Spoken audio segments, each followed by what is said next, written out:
up, guys? Thanks for tuning in. Just wanted to give you guys a quick update on where we're at. We are continuing to work our way north. We finally did leave South Dakota after being there for 2 months. It was a great 2 months.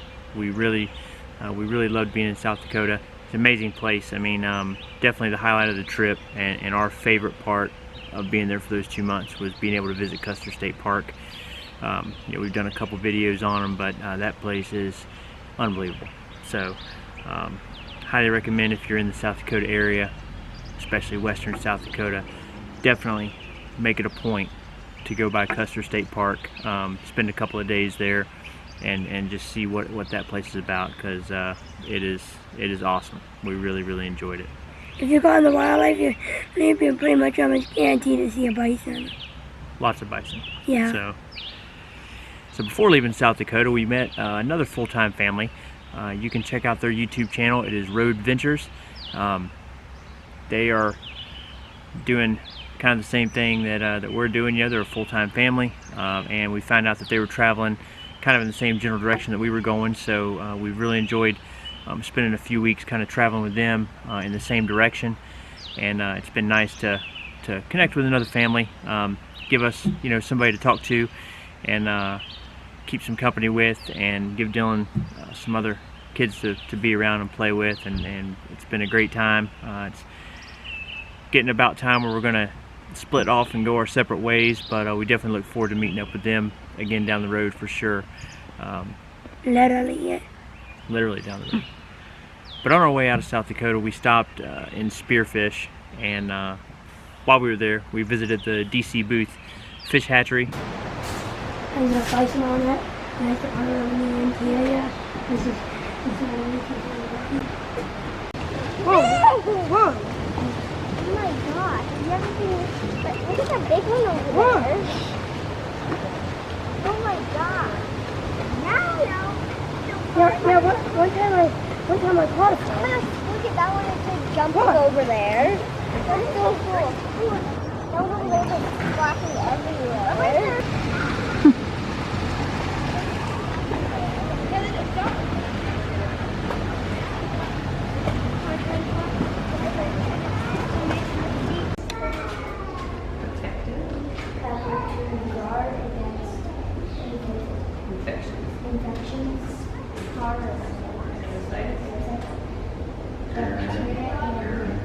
Well, look at all those. Look at all the colors. There's a huge one.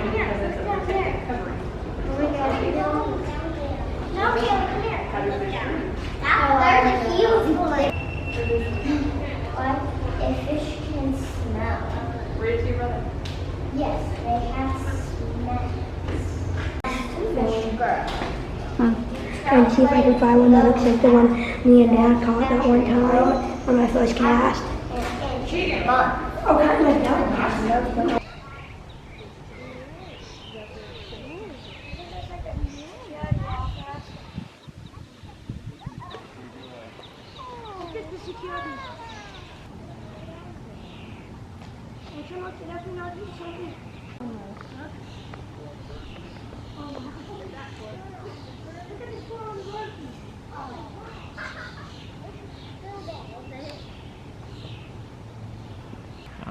Really neat place. It was really cool. They have tons of fish there. They have some really big trout there. So very neat place. Walk the grounds there, and it's really great that it's free. Yeah. If it's free, it's for me. Right beside the hatchery is the city park that Spearfish has, and really nice park. I mean, the whole the whole town of Spearfish there. It looks like they do a really good job of keeping everything well maintained. The park was clean. The equipment was in great shape. So the kids enjoyed playing there, and we really enjoyed our time there in Spearfish. So that was our last stop, pretty much, in South Dakota. So then we headed out, and on our way out, we definitely wanted to go over into Wyoming and check out Devil's Tower.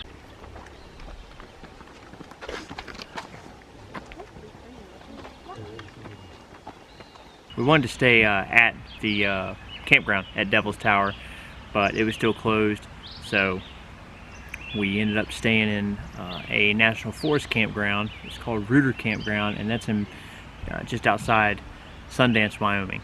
And that was a great spot. It was dry camping, but they do allow you to run the generator from 6 in the morning to 10 at night, in between those hours. So luckily the weather wasn't hot. The campsites are pretty shaded, so we didn't need to run the generator for air conditioner or anything, just to charge the batteries a little bit. But we enjoyed that spot and staying there. From there to Devil's Tower was about 40 to 45 minutes, but the drive was beautiful. It's all back road driving all the way up into Devil's Tower, and that was a pretty amazing drive. You can see Devil's Tower from far away. Yeah, you come over the hill and you can see Devil's Tower in the distance, and then it just keeps getting bigger and bigger as you get closer. So after we worked our way out of Wyoming, we started heading up into Montana. So ultimately our goal is to end up, we're going to go visit Glacier National Park. We're going to be up that way spend about 7 days in that area. So we're very excited to get there, but on the way there, we stopped at a campground in White Sulphur Springs, Montana.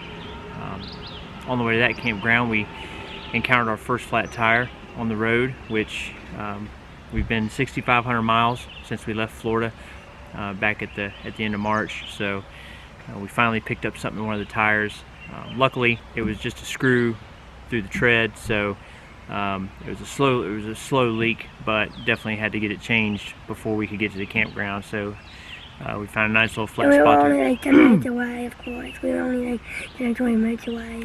They were about 20 minutes away from the campground when the tires started going down, but didn't want to take a chance with that thing leaking like that, so we got super lucky. The stretch of road we were on was desolate. I mean, nowhere to pull off, and we ended up finding this there's a little town that we came through that actually did have some nice little side roads you could turn off, gravel side roads that were flat, level. So got that thing changed out, and then we were back on the way. Now we have a plug kit, tire plug kit, so hopefully if that happens again, I've got an air pump, now I've got a tire plug kit, so if that happens again on the road, we'll be able to hopefully maybe get that thing plugged without having to jack the truck up with the trailer on it and actually change the tire. And our goal was to just stay for a couple of nights in White Sulphur Springs, but from White Sulphur Springs we were going to be heading to Anaconda, which had a winter storm warning in Anaconda for the day that we were supposed to be traveling. In the middle of June. So yeah, a mid-June winter storm warning. So we're like 90 degrees in Florida. So we extended our stay at Conestoga Campground, which is where we were at in White Sulphur Springs. We extended our stay one extra night there, and it pretty much rained that entire day. But I mean, that was okay. We got to get caught up on some work, get the laundry all caught up, make sure we were all good to go. Because once we headed over into Anaconda, over to Piney Campground, that's also a dry camping spot. So there's a tremendous amount of national forest campgrounds up here. All of them, most of them, 99% of them are dry camping. There are a few that offer just electric only, but it's usually only a couple of sites, and it's hard to get those. So the dry camping spots, though, are they've been great, and the national forest campgrounds have been roomy enough for us to get our fifth wheel in with no issues. Our friends of ours, like I said, they have the big reflection travel trailer, so it's pretty long, and they've been able to get in and fit, with no issues. So definitely recommend the national forest campgrounds up in this area. They're beautiful.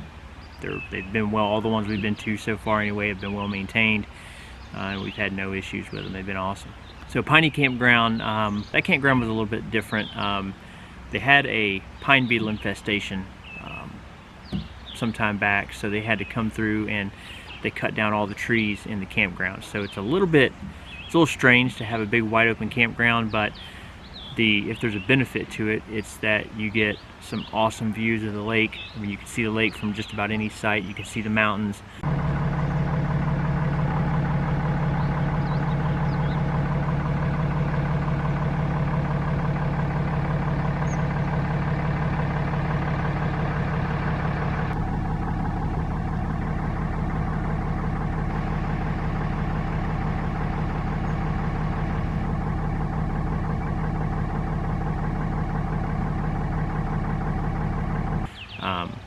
you know, being able to sit there at our campsite, have a view of the lake, see the snow-capped mountains in the distance. I mean, that was pretty cool. Pretty cool.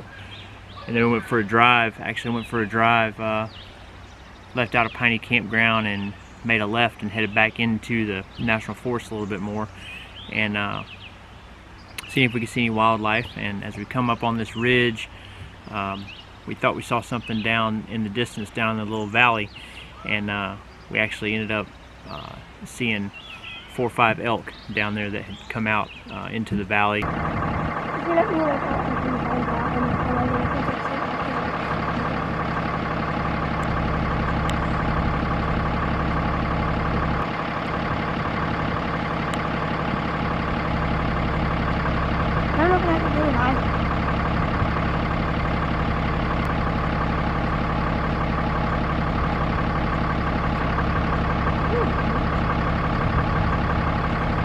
Really cool. Had to have binoculars to see them. The footage I got of them is from really far away, but I think it's good enough you can see them, see what we were looking at. But they're probably like a mile away.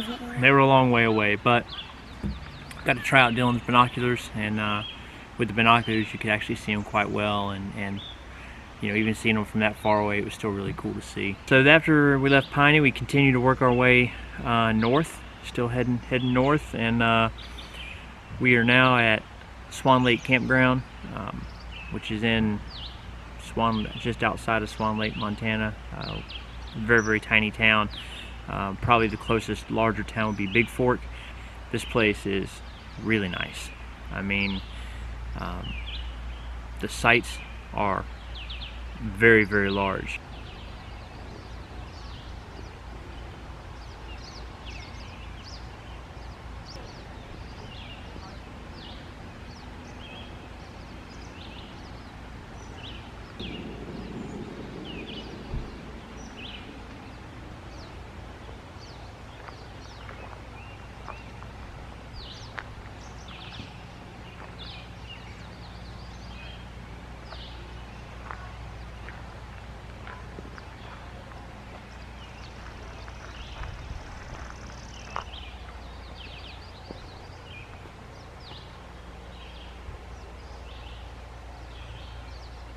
They're extremely wide. I mean, the site is wide enough that the paved pad at the site is wide enough that if I put our fifth wheel over to the left side, there would be enough room to pull the truck completely up next to the trailer.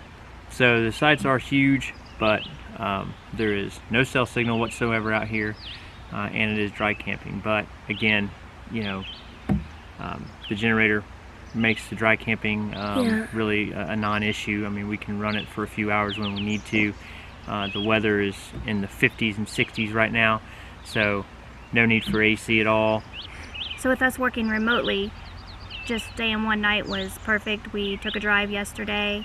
They have a wildlife refuge area that didn't have a lot of information. We figured we'd have a little bit of time, we would check it out. So yeah, I mean, we would have probably stayed here a couple of nights if there would have been any kind of cell signal, but like Erica said, with working remotely, you know, we got to have somewhere that we can, you know, get online and do what we need to do for work. But you know, it was a Sunday, so staying here on a Sunday worked out perfect for us. We're getting ready to pack it up and continue working our way north. The next couple campgrounds we're going to be staying at are private campgrounds, regular RV parks. They're very close to Glacier, so we're looking forward to getting there, checking those out. We don't plan on spending a ton of time at the RV park. We just want to get in the area and get close, so we're going to be close for sure. So we're looking forward to it, and I think that's all the updates for now. What do you think, Dylan? Yep. All right. I hope you guys enjoyed this video. Make sure to leave a like and subscribe, and follow us on Instagram, Facebook, and Pinterest at JP Outdoors. Bye, guys. All right. We'll catch you guys down the road from Glacier.